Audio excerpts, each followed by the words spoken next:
As the city burned and blazed, the sky turned into a single color, gray.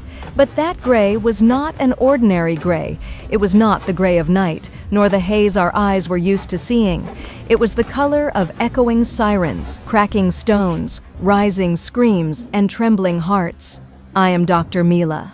Today I will tell you what it means to follow a voice, to throw your heart and soul beneath the ruins together with your body. But if it were you, when you heard that faint voice coming from within the smoke, what would you do? Would you run without looking back, or embrace hope in spite of everything? The wind passed sharply through narrow streets. The bandages in my bag clinked together, reminding me of the rhythm of a rushing clock. Tick-tock, tick-tock. With every step, the ground quaked as if the earth's heart were splitting. Dust rose into the air, then slowly drifted down through the sunlight. Today, silence was not a comfort to us. It was a trap. Then I flinched at a sound. Help! Is anyone there? It didn't come from a wireless radio.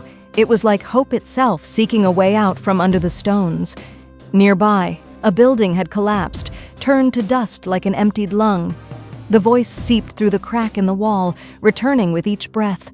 Sometimes a voice can be louder than a life itself. Stronger, because that voice chooses to live. There was no map, no plan. Only the sound, the desperate voice beating with hope and a heart searching for it. The pain in my left shoulder, from lifting debris earlier, was a reminder to keep moving, not to surrender. I'm still here, still breathing, still fighting, I thought. If I can breathe, then others can too. They can live, they can fight. I went down the crooked stairs into the basement. The third step was missing. The fourth was cracked and creaked whenever I touched it, as if it might break and fall into the debris any second. Inside, the air smelled of damp, mold, sharp medicine, and the cold scent of metal. I turned on my flashlight and pointed it toward the wall. A thin ray of light crept through the cracks. If there is light, there is hope. And if there is hope, there is always a way. I spoke toward the other side of the wall where I felt that light. Stay calm, I said. Listen to your breathing. I can hear you. First there was a whisper, then a faint reply. I'm here. There are two of us. Two? I swallowed hard. Sometimes a decision is as delicate as a half-beating heart, but what gives a decision its weight is the courage to hear it. I searched the wall for the hollow spot where the silence was weakest and began removing bricks one by one. Dust covered my face, the second skin of this city. I could feel the heavy air filling my lungs. Through the opening, I first saw a pair of eyes, a child.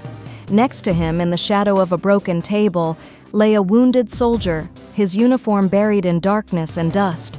I quickly scanned his chest and sides. No red stains, only a pale face. See breath, not sides, I whispered to myself. Because breath is always neutral. I'll save you both, I said. The child asked nothing. He simply nodded. His trembling fingers searched for my hand. The soldier's voice was steady but dim.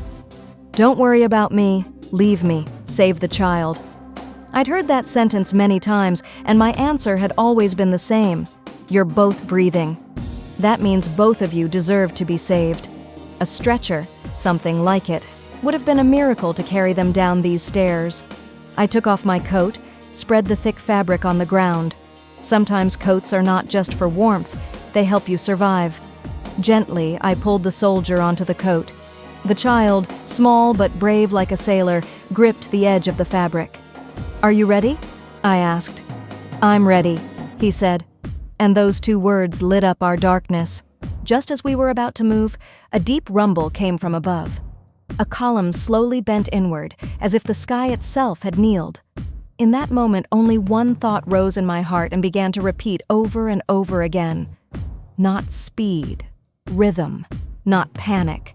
Breath, breathe as I count, I said. 1, 2, 3.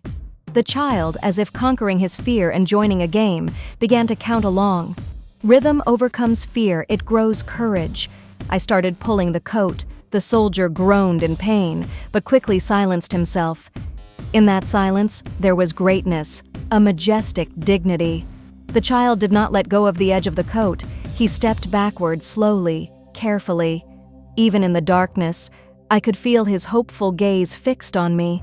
Between us, tiny dust particles floated like snow, each one crossing sunlight and shimmering. We reached the first doorway. Its door was half broken. I wrapped the sharp edges with bandages from my bag. Sometimes bandages don't just close wounds, they make passages safe. Often, survival is built on small acts of wisdom. There was no light here. The walls were close to each other, and cracks in the ceiling stretched like rivers on a map. I turned off my flashlight and waited. This time, I wanted the darkness itself to speak. Sometimes, to see light, you must first turn it off. From afar, I heard a sound, a drop of water. The dripping gave direction to the emptiness. "Right," I said. The child whispered, "How do you know?" "Because sound seeks its own way," I replied. When I lightly tapped the wall on the right, the echoes returned to us, tracing a path as if drawing it in sound. At the end of the corridor, there was a partial collapse, not complete, and we could crawl through the gap. I tossed my bag forward and told the child, "I'll push, you pull." Though he was a child, he suddenly seemed older. "All right," he said. I pushed the soldier together with the coat, while the boy pulled with patience, like drawing a rope of hope through the dust. There was no fire or flame inside, yet the air itself seemed to burn. Sunlight seeped through the cracks in the ceiling, turning the dust into golden seeds. Sometimes the flames are invisible, but the marks they leave are written clearly across human faces. The soldier's breathing grew shallow. I stopped. "Listen to me," I said. "Now take 3 breaths, 1 for me, 1 for the child, 1 for yourself." He smiled weakly with tired lips and said, "Agreed." The child smiled too, and at that moment, I understood.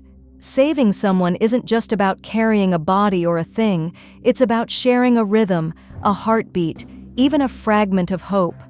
To find the exit, I needed a higher point. I looked around. There was a fallen metal cabinet to the side. I set it upright and climbed onto it. From a small gap in the ceiling, I saw light flickering outside, sharp, bright, and white. At that instant, I said, "That is our sky. That is our heaven. Now we count together, and when I say 3, pull the coat. I'll push from behind." In the child's eyes, there was a seriousness belonging to adults, a whole world reflected there. 1, 2, 3. The coat slid between the stones. The soldier clenched his teeth, but no sound came out. A deep silence spread. Within it, hidden, was a magnificent gratitude, an unspoken thankfulness. While passing through the gap, one edge of the coat got caught. I stopped, but didn't pull it back. I simply bent down and gently freed it from where it was stuck. Sometimes doors are opened not by strength, but by kindness.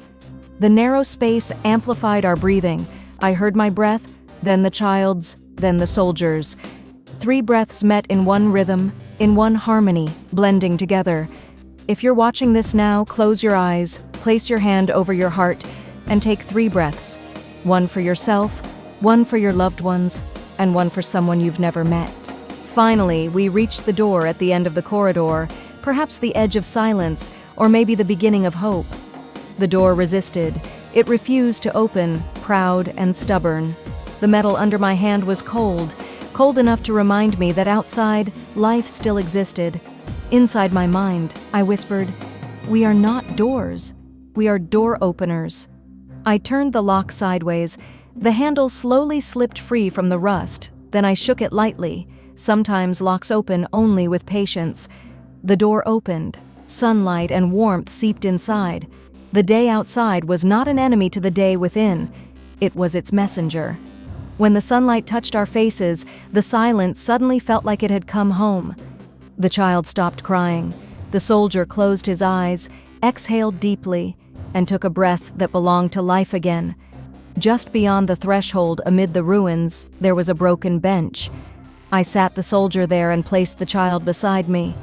From my pocket, I took out a clean handkerchief and gently wiped the child's face. His tears met the sunlight, turned into light, and disappeared. Sometimes tears aren't just water. They're the sound of sobs finding reality.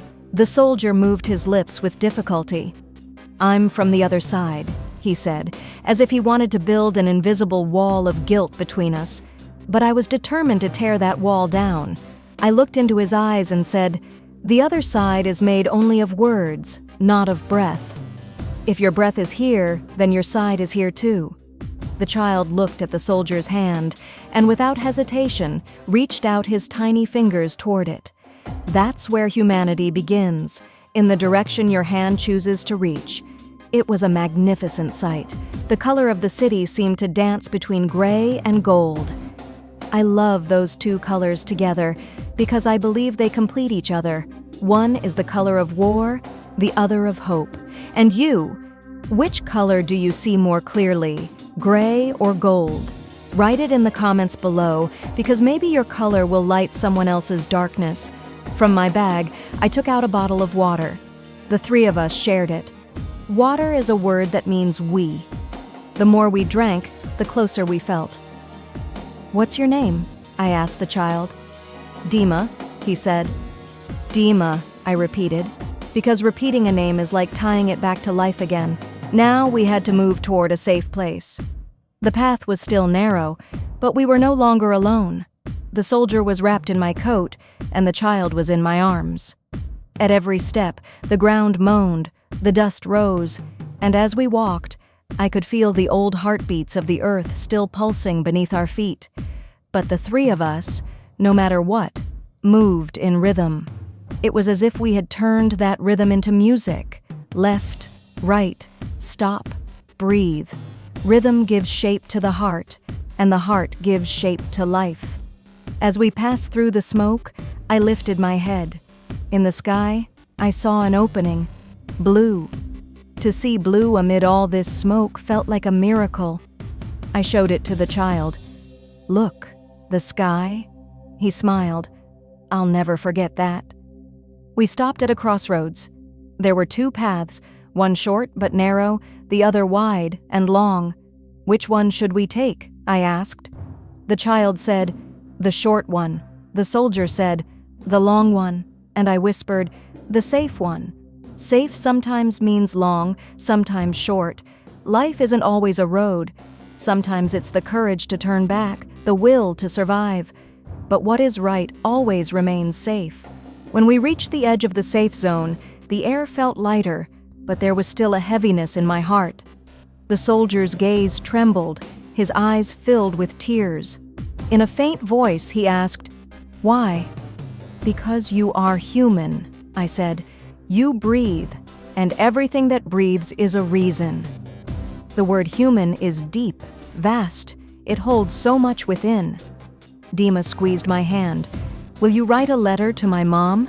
he asked. "I will," I said. "But first you write it," I told him. From my bag, I took out a small piece of paper. He wrote a single short sentence. "Don't worry. Cities rise again with just 2 words, and those 2 words are stronger than any ruin." From afar, I saw an old car, not an ambulance, but something we could use. It had 2 seats, a thermos, and a warm blanket. As we walked toward it, the wind brushed my hair back. The voice of the city had softened. Sometimes the way out isn't a siren. Sometimes it's a warm blanket or a cup of tea. I put them in the car. I draped my coat over the soldier's shoulders and put my handkerchief in the child's pocket. Sometimes farewells are expressed through personal belongings, the things we leave behind. As I took a step back toward the city, Dima called out, "Doctor!" I turned to him. The fear in his eyes was gone. "Look closely at the sky," he said. "It must always stay blue." I nodded. Blue, like a word, is the color of memories. It shines when held and lives when not forgotten. I walked alone toward the city center. Inside, I was tired. Yes, but fatigue usually comes from the right place.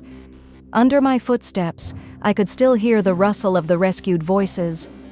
Today, 2 lives began again with a single rhythm. So you? Who would you save? Write your answer in the comments. Perhaps your answer, your thought, will open the door to the next story. That night, I wrote a short note in my journal. I heard a voice and followed it. The voice belonged to a human. If you've listened this far and followed along, I greet you with silence and thank you with my breath. Because some stories only heal when listened to together and shared in the same breath. Please subscribe to me for the continuation of the videos.